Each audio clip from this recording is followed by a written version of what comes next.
Olá pessoal, estou aqui para mais uma aula de Biologia e a nossa aula é sobre sistema respiratório. Observe então a nossa pergunta inicial. Qual a importância da respiração na vida dos seres vivos? Esse processo tão importante para todos os seres vivos, para todos os animais e também para os vegetais, tem um objetivo principal, que é transformar toda a matéria orgânica, os carboidratos, em presença do oxigênio, em energia utilizada pela própria célula, energia química, que é o ATP. Lembra do ATP? A sigla ATP significa adenosina trifosfato. Essa energia que tem tantas calorias que serão importantes e utilizadas pelos seres vivos para o seu funcionamento e para o seu desenvolvimento. Agora, onde ocorre a respiração? Cada ser vivo, de acordo com o seu tipo de vida, apresenta um sistema respiratório. E é esse sistema respiratório que eu gostaria de conversar um pouquinho com vocês. Observe então agora alguns tipos de sistema respiratório. Tipos de respiração e os grupos animais. Então nós temos a primeira respiração aí, a respiração cutânea, que está presente nos anelídeos terrestres, minhoca, por exemplo, e também nos anfíbios adultos. Então o sapo tem respiração cutânea. A minhoca e o sapo apresentam então uma pele úmida que permite esse tipo de respiração. Respiração branquial, nós vamos encontrar nos anelídeos aquáticos, nos crustáceos, nos peixes e nas larvas de anfíbios. Então nós temos girino, por exemplo, larva do anfíbio, que respira através das brânquias, durante a sua fase aquática. Respiração traqueal aparece nos insetos. E em seguida nós vamos encontrar filotraqueal, que é um tipo de respiração traqueal ramificada, que nós temos nos aracnídeos, por exemplo, as aranhas e os escorpiões. E a pulmonar, nós vamos encontrar nos moluscos terrestres, no caracol, nos anfíbios, nos répteis, nas aves e também nos mamíferos. Então, como nós acabamos de observar, de acordo com o tipo de vida do animal, ele apresenta um sistema próprio, adequado, que é o sistema respiratório para realizar as suas trocas gasosas. Então nós vamos começar com um exemplo assim bem simples, que é o exemplo das minhocas, onde nós temos uma respiração cutânea. Observem a figura onde nós vamos mostrar o tipo de respiração da minhoca. Então nós temos aí a minhoquinha e em detalhe a pele da minhoca, uma parte do corpo da minhoca também.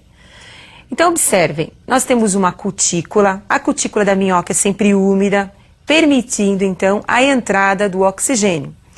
Esse gás, através da difusão, ele acaba passando pela epiderme, pelo tecido muscular, atinge o capilar, que é o vaso sanguíneo, e é levado então para todas as células do animal.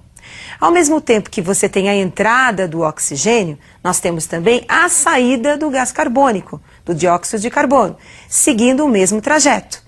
Percebam que, assim como o oxigênio entra por difusão, essa diferença de concentração entre o meio ambiente e o corpo do animal, o gás carbônico também sai, de onde ele está mais concentrado para o meio ambiente. Então, com isso, nós temos as trocas gasosas realizadas aí através da epiderme do animal. Uma outra respiração importante é que aparece nos animais aquáticos. Então, nós estamos representando aí os animais aquáticos, o peixe. Então, percebam aí o detalhe no corpo dos peixes, que são as brânquias. As brânquias são esses filamentos que ampliam, que aumentam a superfície de contato com a água, como vocês estão observando. E as brânquias, elas apresentam vasos sanguíneos que se ramificam e que permitem a passagem do oxigênio para as células do animal. Assim também como esse vaso sanguíneo, recolhe o gás carbônico, o dióxido de carbono, e manda para fora do corpo do animal. Percebam que essa troca é uma troca que ocorre através da água. Então a água entrando em contato com o vaso sanguíneo é que vai permitir a entrada do oxigênio e a saída do gás carbônico no corpo do animal. Respiração traqueal aparece aí nos insetos. corpo dos insetos, detalhe a presença aí da traqueia. Então nós vamos encontrar aí a entrada do oxigênio através do espiráculo, que é a abertura que nós temos no corpo do animal, passando pela traqueia e sendo levada por esses ramos traqueais. Parece uma árvore, né? Esses ramos traqueais aí da árvore responsável pela respiração nesses animais. E percebam que esse ramo vai levar diretamente o oxigênio até a célula, os tecidos e as suas células. Assim como também os tecidos vão recolher o gás carbônico e vão trazer o gás carbônico até o ramo traqueal, por onde sairá através do espiráculo. Observe que nesse animal eu não falei do sangue. Assim como a minhoca, o capilar, ele carregava o oxigênio até a célula, assim também como no peixe nós tínhamos também os ramos capilares levando o oxigênio até a célula, nos insetos isso não vai acontecer. Guardem isso que é importante. Nos insetos, o sistema respiratório, ele leva o oxigênio até a célula, até os tecidos, sem a presença da corrente sanguínea, sem a presença do sangue. Tá certo? Agora, vamos continuar com os nossos próximos tipos aí de respiração. Temos aí então os pulmões das aves e dos mamíferos. Não podemos esquecer que esses animais são homeotérmicos. O que significa isso? São os animais que apresentam a temperatura corpórea constante e, por causa disso, necessitam de muita energia, necessitam de calor. Esses animais têm um metabolismo muito elevado.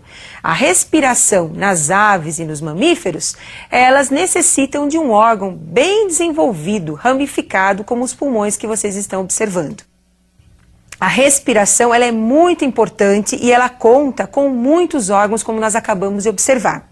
Agora, nós vamos comentar um pouquinho da nossa respiração, da respiração humana. Então eu gostaria que vocês observassem o nosso aparelho respiratório, o nosso sistema respiratório. Então o sistema respiratório humano, ele tem presença das fossas nasais, onde nós vamos encontrar os pelos, né, curtos, e o muco, que vão ajudar no processo de defesa da entrada de micro-organismos. Nós temos também o aquecimento do ar, quando ele penetra pelas fossas nasais, pelas ramificações sanguíneas que nós vamos encontrar nessa região. Então, nas fossas nasais, nós temos uma grande quantidade de vasos sanguíneos. O ar passando pelas fossas nasais, ele cai no tubo que você está vendo aí, que é a faringe. Segue pela laringe e vai para a traqueia.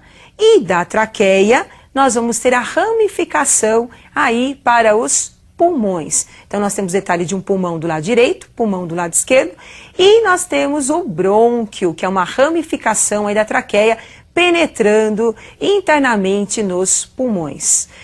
Percebam que os pulmões, os bronquíolos, na verdade, vão se ramificando na região interna dos pulmões e no final dos bronquíolos nós vamos encontrar esses sacos que vocês estão observando, que são os alvéolos pulmonares.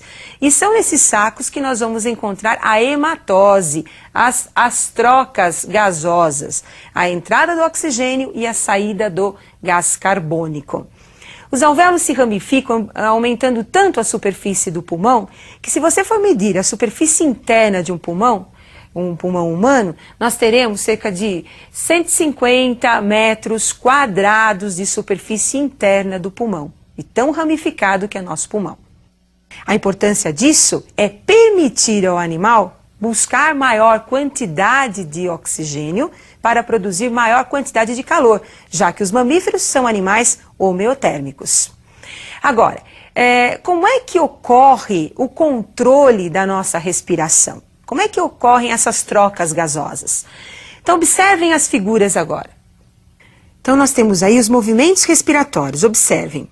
A entrada do ar, movimento de inspiração. Participação do diafragma, a saída do ar, movimento, expiração. Então, o que nós temos aí na inspiração? O pulmão, ele entra em retração, diminui o volume, aumentando a pressão interna em relação à atmosfera. Assim, o ar se desloca do interior dos pulmões através das vias respiratórias para o exterior. Então, nós temos aí a expiração, a saída do ar. Agora, para o ar entrar, nós temos que ter a pressão externa maior do que a pressão interna.